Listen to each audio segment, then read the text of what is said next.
Hi dears, welcome back to my YouTube channel. എല്ലാവർക്കും stories by സന്ധ്യയുടെ പുതിയൊരു വീഡിയോയിലേക്ക് സ്വാഗതം. ഇന്ന് നമ്മൾ കാണാൻ പോകുന്ന വിശേഷങ്ങൾ അറക്കൽ കൊട്ടാരത്തിൻ്റെ വിശേഷങ്ങളാണ്. ഈ കാണുന്നതാണ് കൊട്ടാരത്തിൻ്റെ പുറത്തുനിന്നുള്ള വ്യൂ. ഇതിൻ്റെ ഒരു ഭാഗമാണ് ഇപ്പോൾ മ്യൂസിയമായിട്ട് തുറന്നു നൽകിയിരിക്കുന്നത്. ഇപ്പോൾ നമ്മൾ കയറി വരുമ്പോൾ തന്നെ അത് അറക്കൽ രാജവംശത്തിൻ്റെ ഒരു ചെറിയ കഥയൊക്കെ എഴുതി അവിടെ ഹാങ് ചെയ്തിട്ടുണ്ട്. ഇവിടെ ഒരു ചെറിയ പാസ് എടുക്കാനുണ്ട്. അതിനുശേഷം നമ്മൾക്ക് കാഴ്ചകളിലേക്ക് പോവാം. ഈ കാണുന്നതെല്ലാം നമ്മൾ താഴത്തെ ഭാഗത്ത് തന്നെ താഴെയുള്ള റൂമുകളിലൊക്കെ ഹാങ് ചെയ്തിരിക്കുന്ന കുറേ ഡീറ്റെയിൽസും കാര്യങ്ങളൊക്കെയാണ്.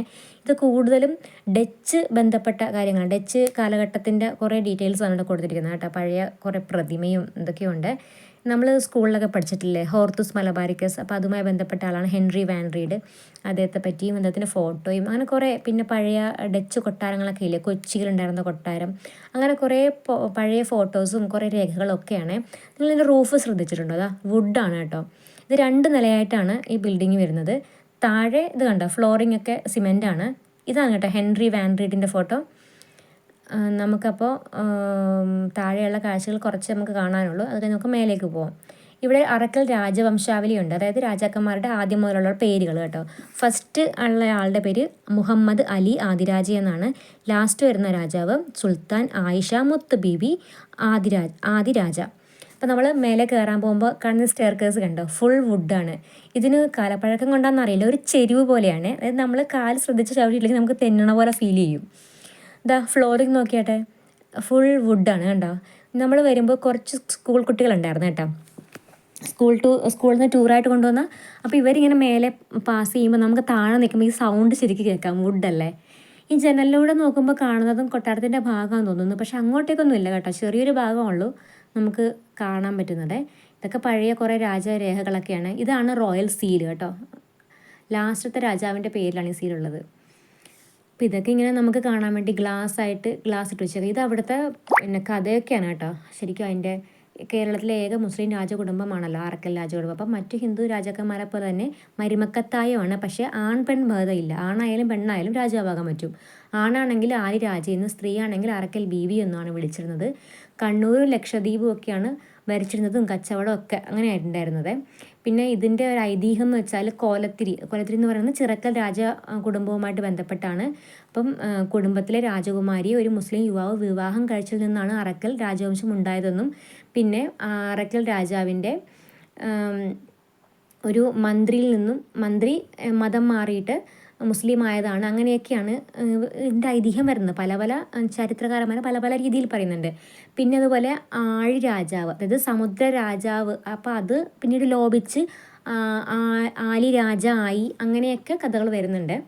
അപ്പോൾ ഇത് പോർച്ചുഗീസുകാരുമായിട്ടുണ്ടായ കച്ചവട ബന്ധങ്ങളും പിന്നീട് ആദ്യം ഇവരുമായിട്ട് കച്ചവട ബന്ധങ്ങളൊക്കെ ഉണ്ടായി, പിന്നീട് അവരുടെ പെരുമാറ്റത്തിൽ നിന്നും ഇവർ തമ്മിൽ ശത്രുതയായി, അങ്ങനത്തെ കാര്യങ്ങളൊക്കെയാണ്. പിന്നെ ഹൈദരാലി ടിപ്പു സുൽത്താനൊക്കെ ഉള്ള സമയത്ത് കണ്ണൂരും നല്ല വികസനങ്ങളൊക്കെ ഉണ്ടായിരുന്നു. അതായത് ഈ അറക്കൽ കൊട്ടാരത്തിന് നല്ല രീതിയിലുള്ള ഭരണവും കാര്യങ്ങളൊക്കെയാണ്. പിന്നീട് ലാസ്റ്റ് ബ്രിട്ടീഷുകാർ വരുന്ന സമയത്താണ് ശരിക്കും ഈ രാജവംശത്തിൻ്റെ ഒരു അധപ്പതനം എന്ന് വെച്ചാൽ അവരുടെ ഭരണമൊക്കെ ബ്രിട്ടീഷുകാർ പിടിച്ചെടുക്കുകയും അങ്ങനെ രാജവംശം ഇല്ലാണ്ടായി പോകുന്ന അവരുടെ ആ ഒരു പിന്നെ ഭരണം ആ ഒരു ചെറിയൊരു ലോക്കൽ ഏരിയയിൽ മാത്രമായി പോകും. അങ്ങനെയൊക്കെയാണ് ആ കഥകൾ എഴുതിയിരിക്കുന്നത്. നമ്മൾ അവിടുത്തെ ഒരു കോൺഫറൻസ് ഹാളെന്നൊക്കെ പറയത്തില്ലേ, അതുപോലത്തെ ഒരു ഹാളാണത്. അപ്പോൾ പഴയ കുറച്ച് കുറച്ച് ഫർണിച്ചേഴ്സും കാര്യങ്ങളൊക്കെ അതുപോലെ തന്നെ അവരവിടെ സൂക്ഷിച്ചിട്ടുണ്ട്.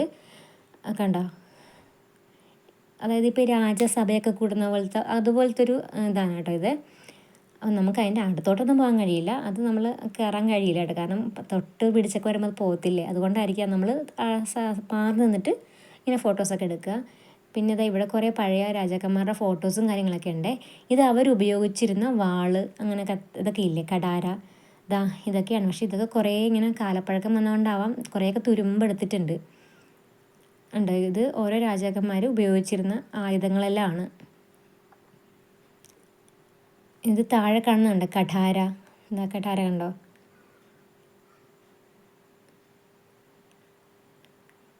ഈ വാളും ഇതൊക്കെ കുറേ തുരുമ്പിച്ചു കണ്ടോ, നമുക്ക് അതിൻ്റെ പിടിയിലൂടെയൊക്കെ കാണാം. ഇത് അവർ ഈ പനിനീരൊക്കെ തളിക്കുന്ന ഒരു സംഭവം. പിന്നെ ഇതുപോലെ നമ്മൾ എന്താ പറയുക, കെറ്റിൽ, ഇതൊക്കെ സിൽവർ പൂശിയതാണ് കേട്ടോ. ഈ കാണുന്നതെല്ലാം സിൽവർ പൂശിയിട്ടുള്ള സാധനങ്ങളൊക്കെയാണ്. ഇത് ഈ ഇപ്പോൾ ഏകദേശം അവസാന ഘട്ടത്തിലേക്ക് വരുന്ന ഡേറ്റ് കണ്ടോ 1931 അതായത് അവസാന ഘട്ടത്തിലേക്ക് വരുന്ന കുറച്ച് രാജാക്കന്മാരുടെയൊക്കെ ഫോട്ടോസൊക്കെയാണ്, രാജാക്കന്മാരും ബീവിമാരുടെ എല്ലാം ഫോട്ടോസൊക്കെയാണ് ഉള്ളത്. നമുക്ക് ഇയർ നോക്കുമ്പോൾ മനസ്സിലാവും. ലാസ്റ്റ് ആദ്യ കാലത്തുള്ള ആൾക്കാരുടെ ഫോട്ടോസൊന്നും ഇല്ല ഉണ്ടോ. ഇതൊക്കെ ഏകദേശം പഴകി, ക്ലിയർ അല്ല അത്രയ്ക്കും ചിലതൊന്നും. ഇതൊക്കെ കുഴപ്പമില്ല, നമുക്ക് മനസ്സിലാവും ഫോട്ടോസ് കണ്ടു കഴിഞ്ഞാൽ.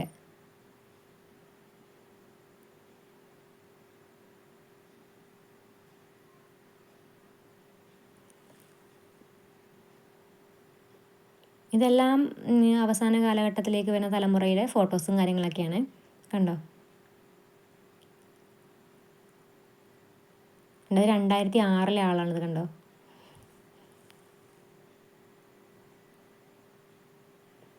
ഇതാണ് ആ കോൺഫറൻസ് ഹാൾ. കണ്ടോ, അത് കഴിഞ്ഞ് നമ്മൾ പാസ് ചെയ്ത് വരുമ്പോഴത്തേനുമാണ് ഇതുപോലെ നിറയെ പെയിൻറ്റിങ്സ് ഉള്ളൊരു റൂം കാണുന്നത്.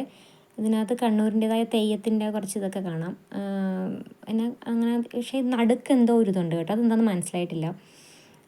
അതിന് ചുറ്റും ഇതുപോലെ പെയിൻറ്റിങ്സ് തൂക്കിയിട്ടുണ്ട്. കണ്ടോ, ചുമരിലെല്ലാം ഇങ്ങനെ ഫുൾ പെയിൻറ്റിങ്സ് ആണ് ഈ ഒരു റൂമിനകത്ത്. തെയ്യത്തിൻ്റെ ഒരു കോലമൊക്കെയാണ് കാണുന്നത്.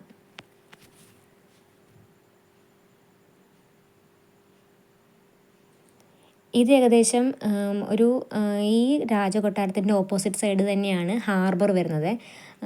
അപ്പോൾ അതിൻ്റെ കൊണ്ട് ഈ ഉപ്പുകാറ്റും കാര്യങ്ങളൊക്കെ ഉള്ളതുകൊണ്ടായിരിക്കാം കുറേ ഭാഗമൊക്കെ കുറച്ച് ഇതാണ് ഇതിനകത്ത്.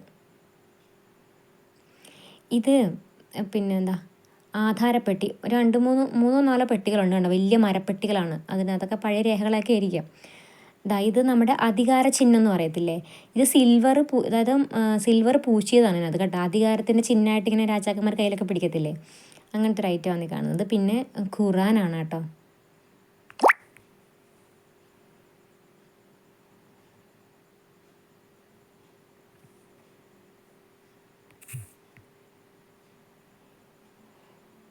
ഇത് സെറാമിക്കിൻ്റെ രാജാക്കന്മാർ ഉപയോഗിച്ചിരുന്ന പല പല ഗ്ലാസ് അങ്ങനത്തെ കുറേ കാര്യങ്ങളൊക്കെയാണ്. ഇത് വിളക്കുണ്ട്. കണ്ടോ, പിന്നെ ഈ വട്ടം പോലെ കാണുന്ന ചിലങ്കയെന്ന് എഴുതിയിരിക്കുന്നത് കേട്ടോ. അതെങ്ങനെയാണ് അതിൻ്റെ ഉപയോഗം എന്നറിയില്ല. കണ്ടോ, മെഴുകുതിരി വെക്കുന്ന സ്റ്റാൻഡ്.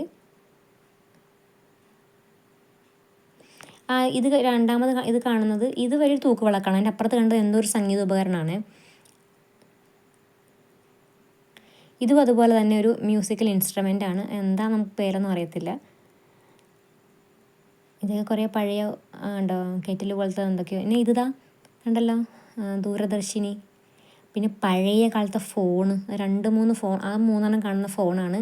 അതിലെങ്ങനെയാണ് ഡയൽ ചെയ്യേണ്ടതെന്നൊക്കെ അതിൽ ചെറുതായിട്ട് എഴുതിയിട്ടുണ്ട് കേട്ടോ.